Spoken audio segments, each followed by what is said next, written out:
Welcome to Maine Voices livestream. Before we begin, some messages from our sponsors. Stroudwater Lodge is an independent and assisted living community located just minutes from downtown Portland. Residents love the spirit of the lodge, enjoying the privacy of their own apartment and all the benefits of a full-service community with easy access to fabulous dining, entertainment, and shopping. Stroudwater Lodge is just a stone's throw from their sister community, Avita of Stroudwater, which focuses on memory care.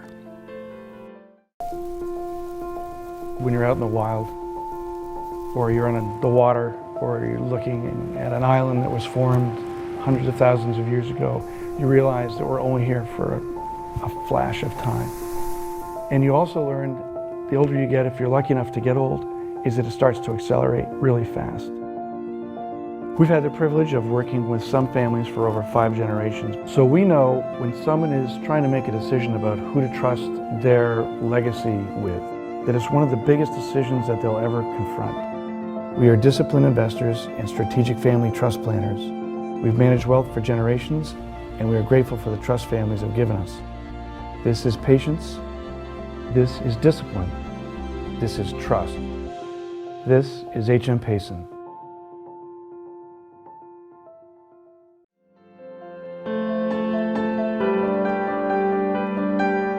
Good evening. I'm Lisa DeSisto, publisher of the Portland Press Herald, and welcome to Maine Voices Live. We have another wonderful program on tap for you. Tonight, you'll meet Morgan Rielly and Reza Jalali, who will talk with Press Herald reporter Megan Gray about their new book, Dear Maine. Thank you again to our generous sponsors who make this series happen: H.M. Payson, Stroudwater Lodge, and Hub Furniture. Let me tell you a little bit more about our guests. Morgan Rielly is the state representative for House District 34, which includes part of his hometown of Westbrook. He recently won the 2021 State Leadership Award presented by America's Service Commissions in recognition of his commitment to public service and volunteerism. He is the author of Neighborhood Heroes, Life Lessons from Maine's Greatest Generation, which profiles Maine's World War II veterans. He is also a graduate of Bowdoin College.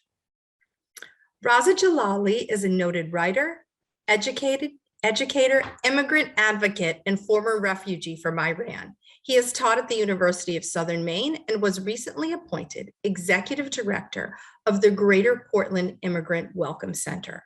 He's a prolific author of The Immigrant Experience and has written several books and a 5-act play in addition to Dear Maine, which he co-wrote with Morgan.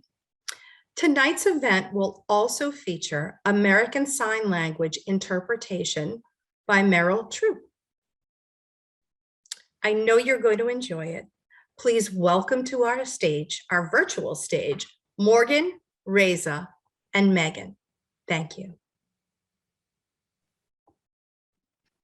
Hi, everyone. Thanks so much for being here this evening. I just want to double check, Morgan and Reza, can you both hear me okay?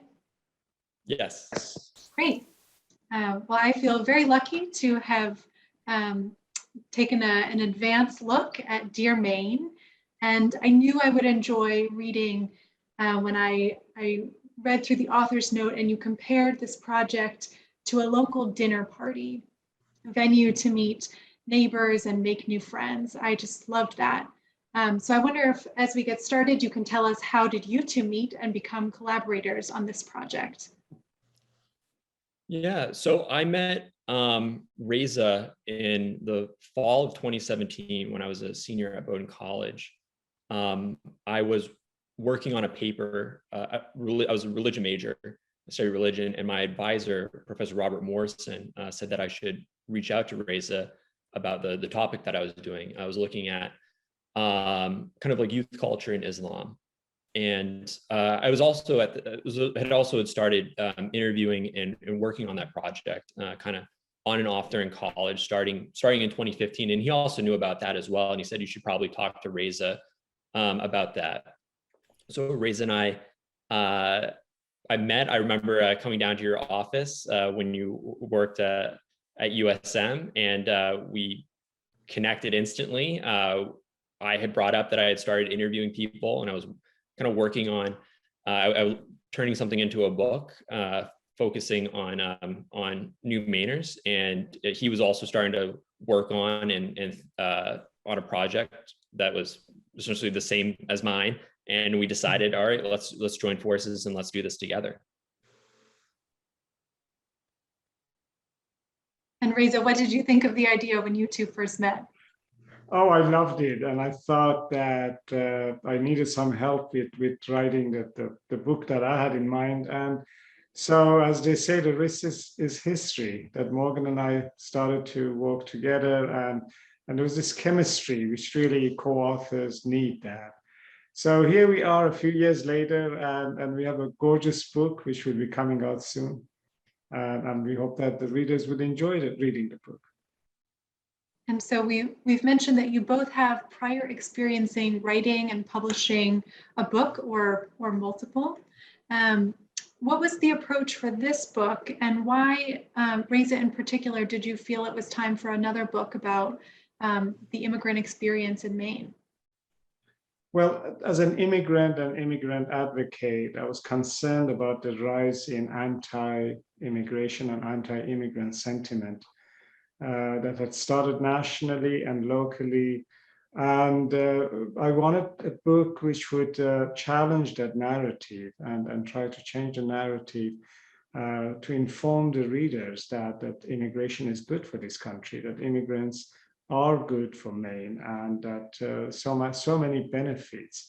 So, and the only way to do that is rather than lecturing and shaming people into feeling bad about their feelings, it was to really tell a story and tell, in this case, tell many stories of immigrants who have come all the way, leaving everything familiar behind, crossing hostile borders, mountains, the oceans, to come to Maine, and have contributed so much to this state. And so I thought it was a time to tell more stories. The other book that I had worked on, which came out in 2009, was called New Mainer, and but this book is really, in a way, completes that story. And so I'm honored when Morgan asked me to join him. And Morgan, for you, you said you had started working on this when you first met. Why did you feel compelled to write about this particular topic? Yeah, so in the spring of 2014, when I was wrapping up, and when Neighborhood Heroes, my first book, a series of profiles on Maine World War II veterans, came out, was published by Downey's Books then. Because that book was centered around kind of life lessons that I took away from them, from that generation. And as I was starting to end kind of interviews and with the book coming out, I started to think about, who do I know who reflects a lot of the traits and characteristics that I really deeply admire in those men and women. And I started to kind of make like a list and think of people that I knew. And a lot of people that I thought of who embody a lot of those traits and characteristics are New Mainers. So I'd also wanted to kind of focus a book on focusing on people who were younger, and kind of recording and documenting and sharing their stories before it was too late. Because that was something that I ran in with Neighborhood Heroes, where some cases I would interview someone, and there's many who didn't ever get to read the book. And I kind of I didn't want our communities, like the state of Maine, to kind of realize too late that there are stories that are worth recording, are worth sharing, and should be told now and not 70 or 80 years from now, when it could be too late. I'm someone who interviews people for a living, so I can tell upon reading this book that it was the product of hours of conversation, and not always easy ones. But from your perspective, how did your own personal experiences or identities shape those interviews or your approach to the project? Well, in my case, I came to Maine as a refugee many years ago, and so that really informed every question that I asked, and in many ways, I could see myself in the so-called subjects that I was interviewing, and arriving here and feeling anxious about everything, and at times feeling homesick and feeling isolated. And that the whole issue of loneliness and missing home, but at the same time working so hard to rebuild your life. And it's very much, it's like a rebirth. It's the chance, a new chance to start your life all over again. So I had that in back of my mind every time, that every question I asked, and when I was taking notes.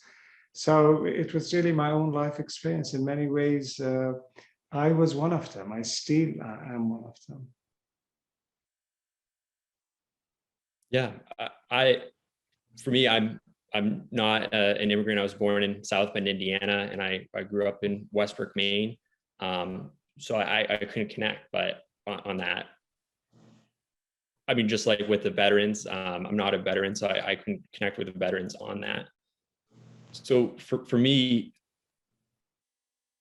I just always work on trying to listen as best as I can and to be respectful and really try to make sure that anything that I write or share, that I'm doing it in a way that like honors their story.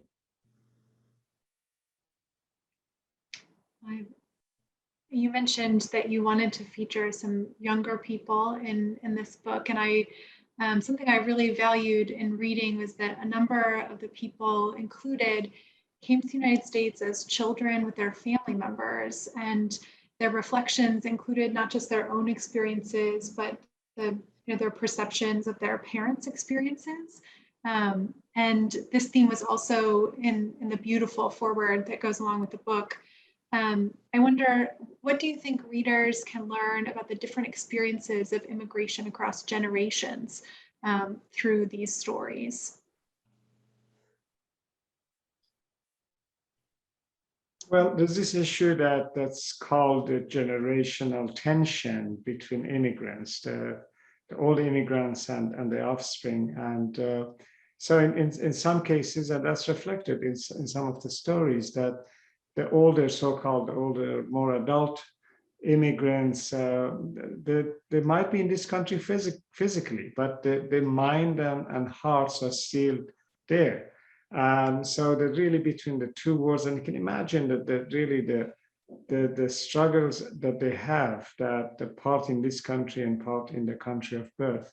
That's not the case with most of the younger people or those born here or came earlier, that they tend to become more Americans in a faster way, and they learn the language much more quickly, and they adapt to the culture, and they act Americans to the dismay, in some cases, to the dismay of their parents and the elderly in the community. So there's this tension, really.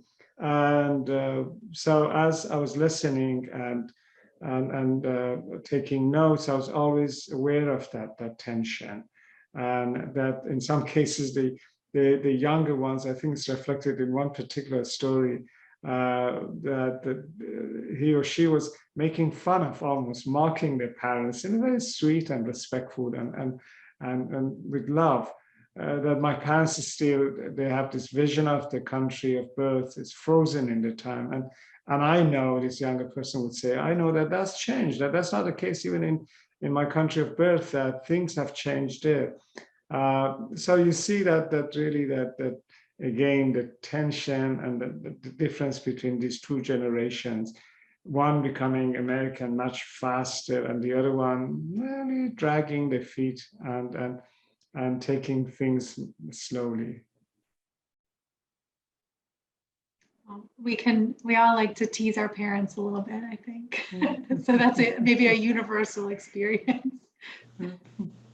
Morgan, did you have any thoughts that you wanted to add on that question? I mean, I would agree with Reza. I mean, I can't speak for all immigrant communities. But the people who I interviewed and I talked with a lot, when they talked to me, talked about having to be able to balance multiple like identities that many people who are naturalized American citizens, particularly those who've been here for generations and generations, don't always typically have. On that note, one of the chapters recounts the stories of a brother and sister from Afghanistan who have now built a beautiful life for their extended family in Cape Elizabeth. And they posed a question that stuck with me in reading. And this is a quote. They said, "Who is the authority on defining what's American and what's Afghan?" As you spoke with your interview subjects, how did they find ways to balance and blend old traditions from their first countries and new ones in the United States? Morgan, would you like to go first? I keep going first. No, you can go.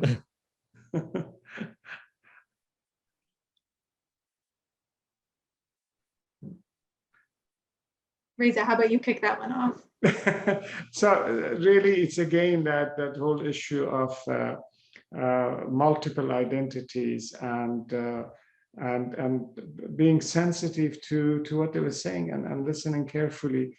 In that particular case and similar cases, they really seem to.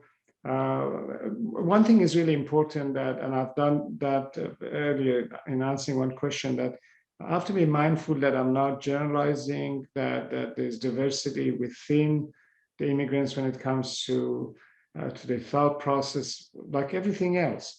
So the readers need to forgive me tonight if I sound as if I'm generalizing some of these things. But in most cases, universally, that was the issue, that the younger generations could fit in easier than the ones behind them. And in some cases, that was the reverse, that there were adult immigrants who were in such a rush to become Americans, and the children had this really invisible ties almost back to their cultures, to heritage. I hope that answered the question. Yeah. And we've talked a little bit about different experiences, different identities. And it strikes me that in writing this book together, that Reza, you brought your own personal experience as an immigrant to Maine, and Morgan, you have a different one, as someone who's lived in Maine for most of your life. How did that impact your collaboration on the book as you worked together and blended those two perspectives? Well, I would check everything with Morgan to see that and the reason for that really mainly because I was mindful of the fact that my audience, my expected audience, potential readers would have the same thought process, not all of them, but similar to Morgan, someone who was born in this country, has no experience as an immigrant. And so I wanted to make sure that I'm not too one-sided, that I'm not leaning on one side or the other to the extreme. Because really the attempt was to be an honest broker in terms of telling the stories. I was a medium. And that's easier said than done, Megan. You write, you know that at times that your own bias, your own worldview can get underway. But so this was really important to me to ensure that what I was told, I was writing it and checking my own everything, including personal bias and judgment at the door before I enter that room to sit down in front of that computer. So for that reason, I would really check with Megan and seeking his counsel and wisdom. Morgan is very wise for his age. I might as well say it publicly.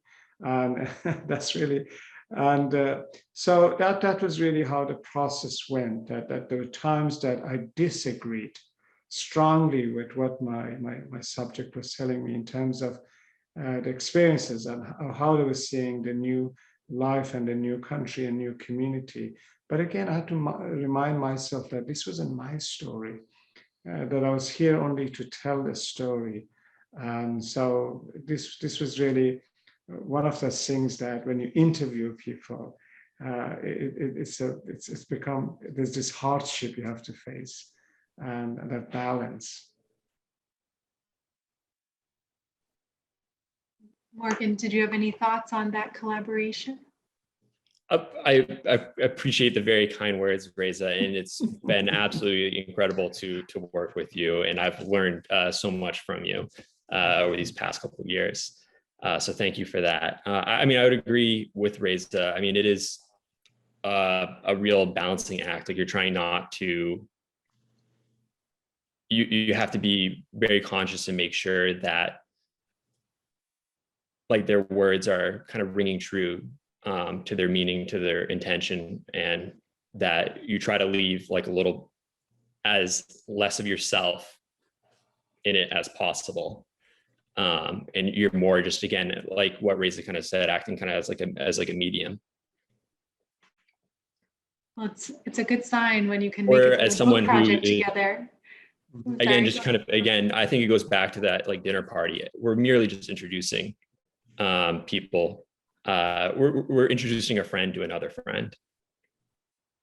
And Megan, we hope that our book serves as appetizers for the readers. We really want to give them a taste of, and we're trying to open a window to see that there's all these communities who at times are very invisible, and we don't see them, and in some cases they've been dehumanized to the extent that they're living on the edges of the society, every community they join.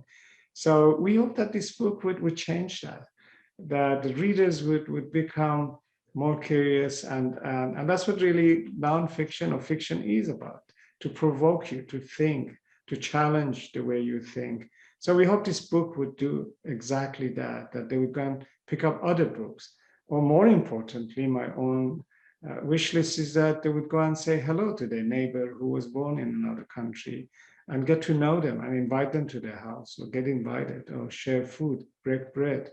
Because that's the kind of a community that Morgan and I would want to see, and that it's beloved, it's safe, and it's decent for all of us, regardless of where we were born, and race, and ethnicity, and sexual orientation, and this and that. So this is a kind of an attempt to make that happen. Right. I think that the power of these stories could help us get closer to that goal, at least. And it's a good sign when two people have worked on a book together for years and still have good things to say about each other. So you mentioned, the conversations you were having with these interview subjects, and some of the people in this book have experienced terrible traumas and violence in their lives. How did you approach those difficult subjects during your interviews, and what can Mainers do to be sensitive to that past as they, embrace new people into their communities? Well, in my case, I honored the stories, and there were times we had to pause. There were times that I had to give them some space and time, and walk away and gently step out of the space, the private space, so they could have the dignity of grief. And in regard to the second part of the question, that's really a very thoughtful question. And as Mainers, old and new, I think finding out more about our new neighbors, learning about them, listening to their stories, and then coming in terms with why they are here. That's really the most important part, who they are, why they're here, and the lives they left behind. And I say that as an immigrant advocate because at times there are all these really myths that, for example, refugees come to Maine to stand in welfare lines, where Morgan and I, after talking to these subjects, we found out, and we knew that before, and there's been research done. But this universal fact came up again and again, that they don't come all the way and face all that hardship to receive welfare. They come here because they believe in America, because they have faith in the really greatness of this dream, this open invitation that if you're oppressed and you're in need of help, you can come here and we give you protection, a chance for another life. So they believe in America, I would say, more than some native-born Americans do. And this is really the most joyful part about writing this book. It helped me to see America through their eyes, the same America that I came and looked at with fresh eyes as an outsider. But after having lived here, it was really fascinating to again be encouraged or forced to do the same and see the greatness of this country. They come here because we have freedom. They come here because people help each other. They come here to volunteer. They come here for the sake of our best educational institutions that we have. Should take pride in that. They believe in the American cherished values like democracy, freedom of speech. And so they don't come here for welfare. So I think this was really one reason again and again that I would say this, that I wanted to be part of this exciting project. As you were speaking about that, I was remembering that there are a couple of people featured in the book who not only came and started new lives here, but now have served as elected officials or run for public office, really participating so fully in that democratic experience in the United States. And that was something that I thought was really beautiful about the book. Yeah. We profiled three elected officials in this book. I mean, the story of Sophia Collett in Lewiston, it tells us so much about this person who came and proved herself to be worthy of people of Lewiston, residents of that city's trust to represent them. But it also speaks volumes about the generosity of residents of Lewiston to trust this young woman, the youngest person across the country to be a city councillor at 22 or 23. So it really speaks to that because, again, often we put people in boxes that residents of the city don't like immigrants or this and that, but her election, and that was a landslide, proved to all of us that Americans are smarter and better than sometimes what we think of them. So again, these stories are so gorgeous. I can go on and on and talk about every one that has been profiled. I'm sure Morgan could do the same.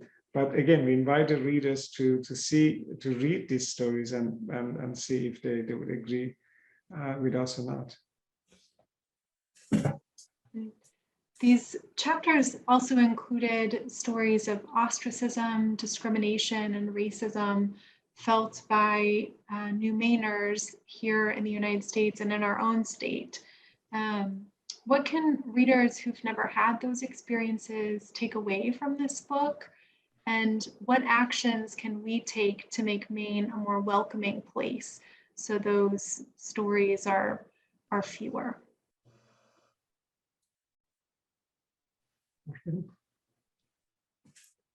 Yeah, I mean, one is just kind of educating yourselves. One about, not just the history of the United States, but also the history of Maine here. We've had a long history of nativism. It's not something that just came into being 4 years ago or 5 years ago. It's something that's been around for a long time. That I think it's one, it kind of starts particularly with education that kind of focuses on that. I think recognizing that the central plot of the American story is immigration, and fighting misinformation and getting rid of this indifference that at times we have, that we show towards those who are different from us for one reason or the other. And I maintain that unless you are a member of a Native American tribe, you're an immigrant.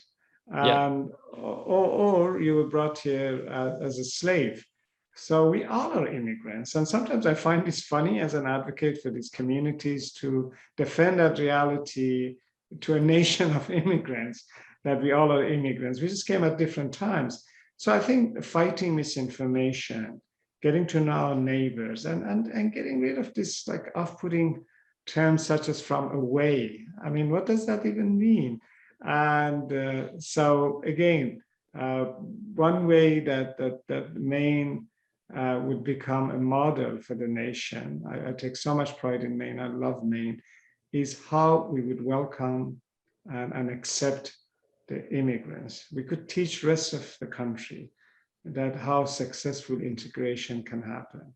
And it's a two-way street.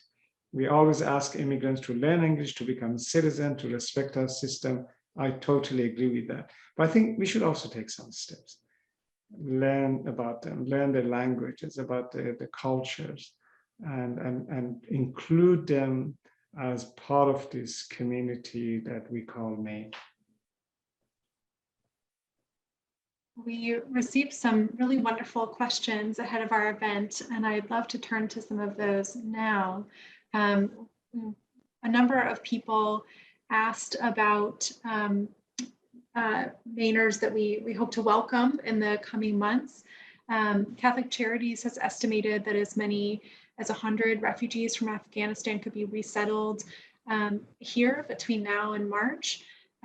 As we think about that group of people coming here after such turmoil, what do you think the greatest barriers they face upon arrival will be, and what can we do to support resettlement of these refugees in our area? If I may respond to that, I think some basic needs such as getting a driver's license and digital literacy might be an issue. Something as basic, excuse me, as sending an email, and all the way to recertification. Some of them will arrive, will have college degrees, either trained in Afghanistan or outside of Afghanistan, and that returned to Afghanistan to serve the country and got stuck. So the whole issue of recertification that Morgan has been active in Augusta in finding solutions to that ongoing, a lot really old problem that immigrants who arrive with college degrees and credits earned outside of this country, at times they have to start from scratch. And this happens at a time where in this state we need nurses, we need doctors, we need engineers, we need teachers, social workers. And then we have all these highly educated, motivated young persons. And mind you, someone else has paid for the education, so it's brain gain for us.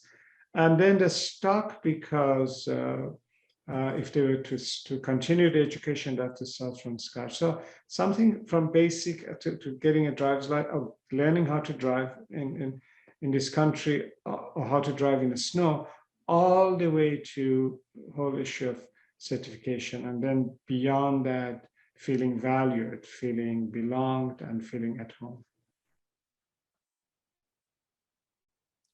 Yeah, I mean, they served us, and we have a moral obligation to serve them. I mean, we should definitely make sure that there's the necessary support structure for them to take on their new life, like here in Maine. And Maine's motto is "Dirgo I lead," and I think Maine should lead the way in welcoming Afghan refugees. A number of people also asked, about specific priorities for the federal and state government to be more supportive of immigrants here. Do you have any suggestions or projects that you're already working on, Morgan, that might contribute to that? Yeah, so I mean, this past session, I know Representative Cloutier and I know Representative Talbot Ross and some of my colleagues put forward a lot of great legislation.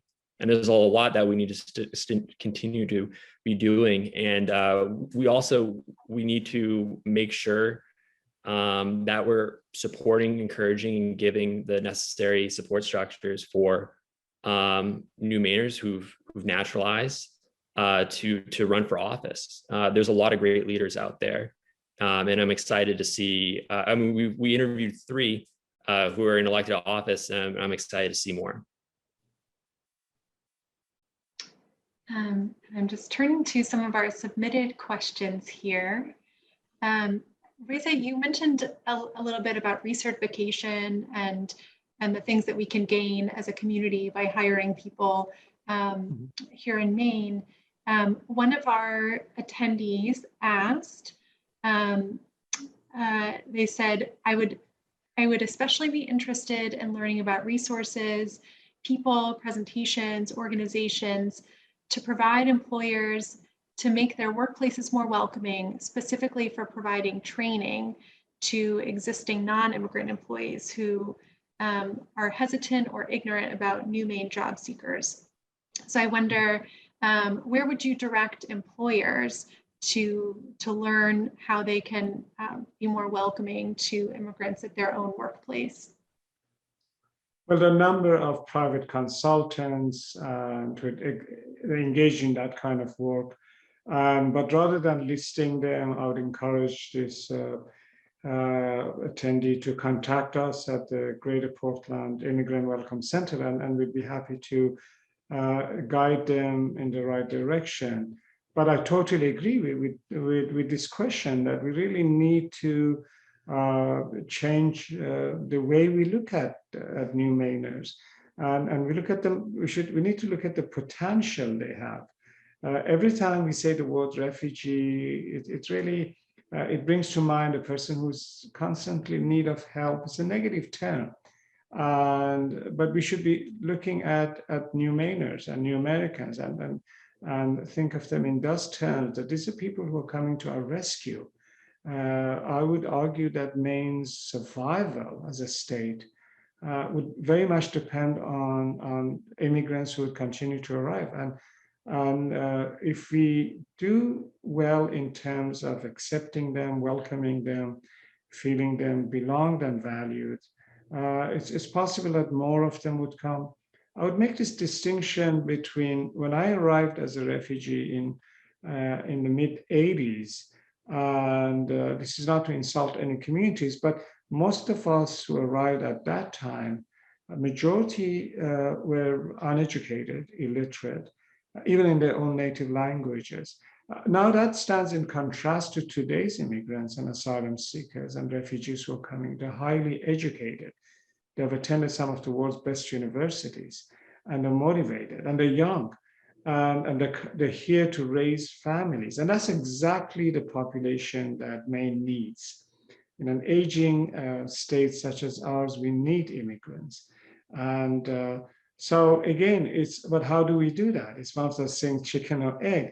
So, but it has to be, we all have to be open-hearted in terms of educating one another, and then finding the right resources and accessing right information, and helping our colleagues, our co-workers, our bosses in some cases, our policymakers, those with access to power and resources to look at immigrants differently and recognize them for the potential that they have, for who they are.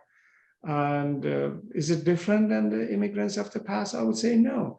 I mean, the immigrants of the past, those who came before us, the Irish, the Italians, the Armenians, the Jews, they all came and faced persecution, the Chinese, and look at now they're mainstream. I mean, I can't picture this nation without the contribution of all these groups who came before us. So the same thing is true of the Sudanese, of the Somalis, of the Vietnamese, of people from DRC, and Rwandans, all those who are Syrians, Iraqis who are continuing to come. It's a continuation of a story that started a few hundred years ago.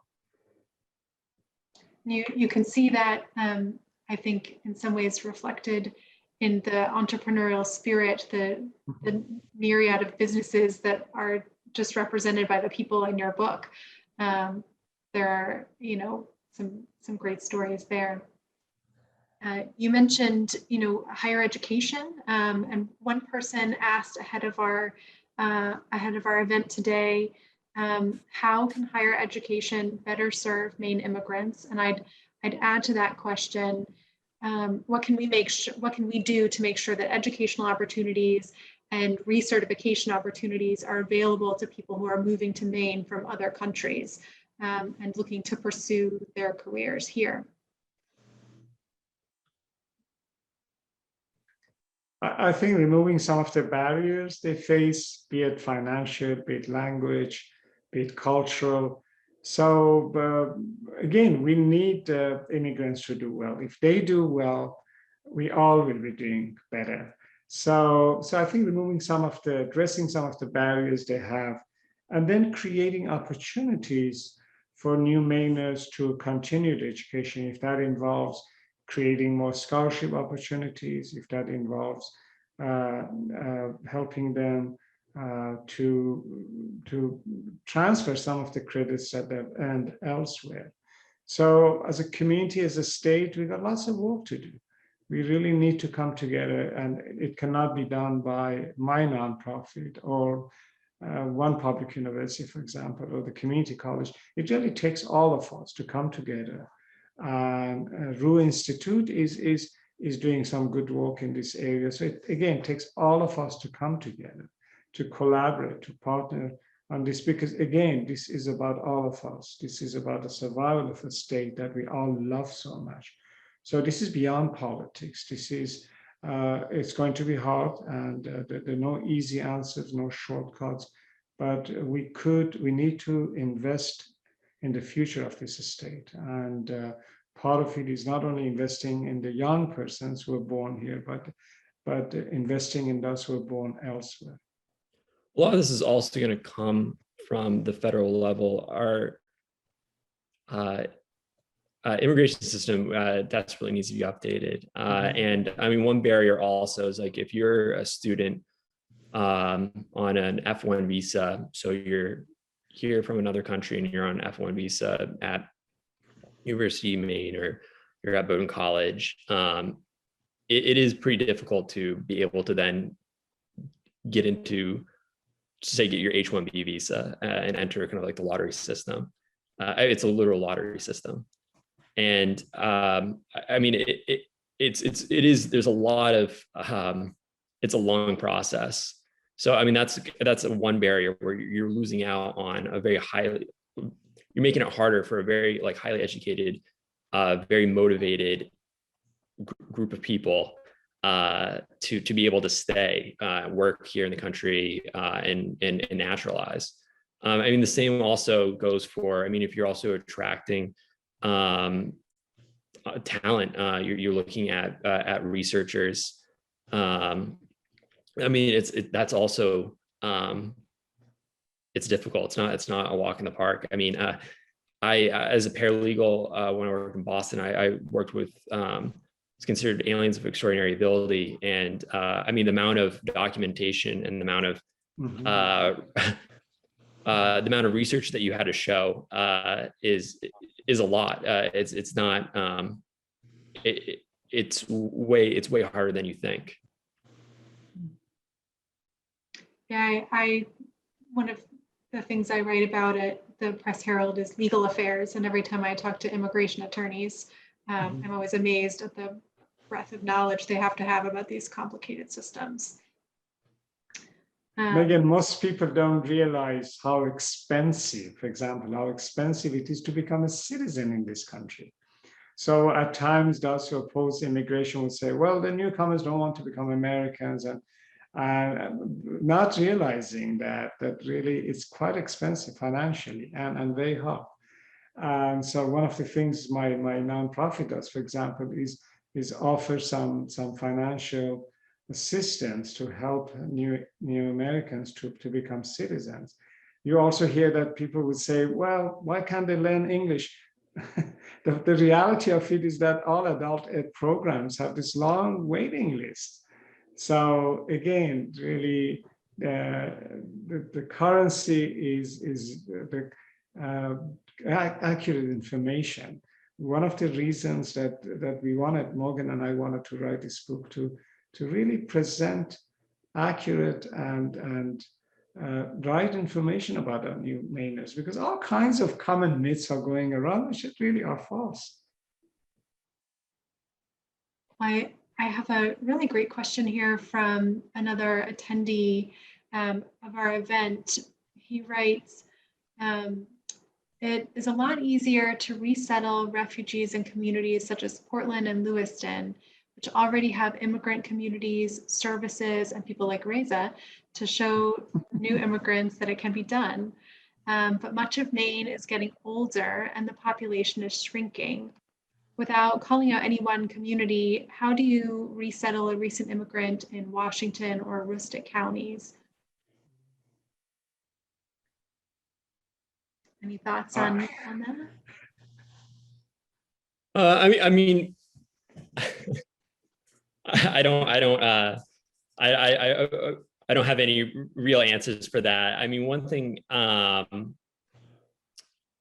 would say something that unites like young people of all backgrounds is kind of a desire and a need to serve and be a part of something larger than oneself. And I mean, one thing that one of my kind of proud achievements in the legislature was getting the Maine Service Fellows, state-based rural service corps passed. And how it kind of differs than other service programs is that it does allow for people who are like working to become naturalized to also serve, which isn't the case in other service programming.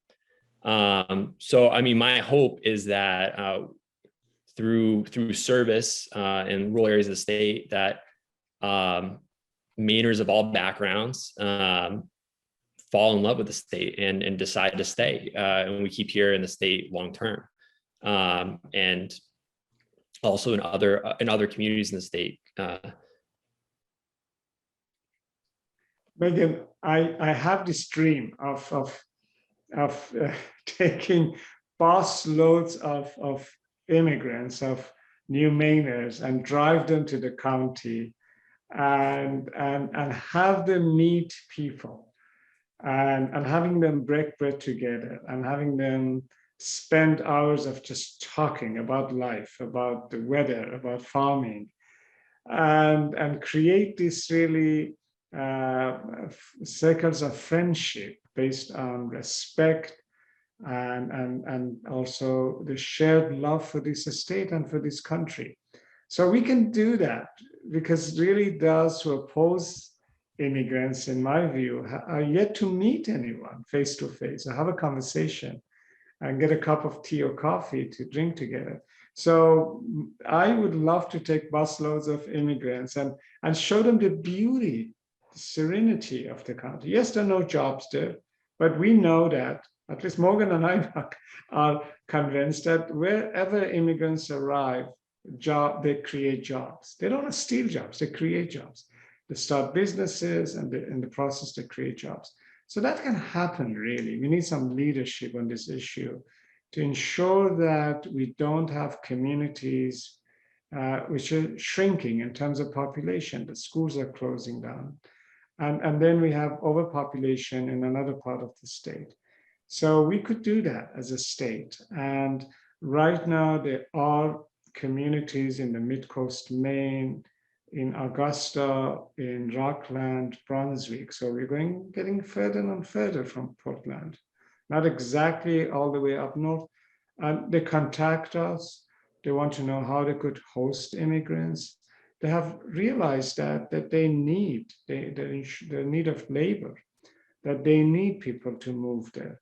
So we're in conversation with a number of these communities. And there are private foundations in the picture. There's one bank in the picture that if you were to settle X number of immigrants, we would fund that program. The point is that it takes all of us to make that happen. This is how it happened in Augusta.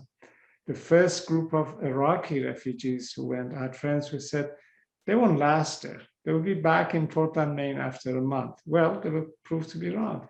Thanks to efforts of community members, ESOL teachers, faith community leaders, they came together, the business community, they came together and started the capital area New Mainers project. And they took care of these few Iraqi families, which then the efforts attracted more Iraqis to go there. And now they have a vibrant community. And we can do the same thing in Rockland, in Camden, in Bath and Brunswick. It has already happened, in fact. In Brunswick, we're seeing some immigrants moving there. So we got to spread the love. And at some point, slowly, gradually, we would see New Mainers. And mind you, they're already there. We have the migrant Latinx community and who now are settling down in Maine. They used to come and go. They were seasonal. So they're invisible to most of us. The doctors, engineers from other countries working from Fort Kent to Machias, the teaching and the healing. So it will happen. But again, it involves some work. I would highlight the work of Mano a Mano as one group where listeners might be able to learn a little bit more about the challenges in rural communities and the presence that is already there. And I can drop a link into the chat. I'm sorry. It's about capacity building, getting to know who the players are and helping them and support them. Absolutely. Morgan, one thing we haven't had the chance to touch on yet this evening is your experience working in Jordan. And I wonder if maybe before we close in just a little bit, if you might be able to share what kind of work you did and how that impacted your thoughts about this project. I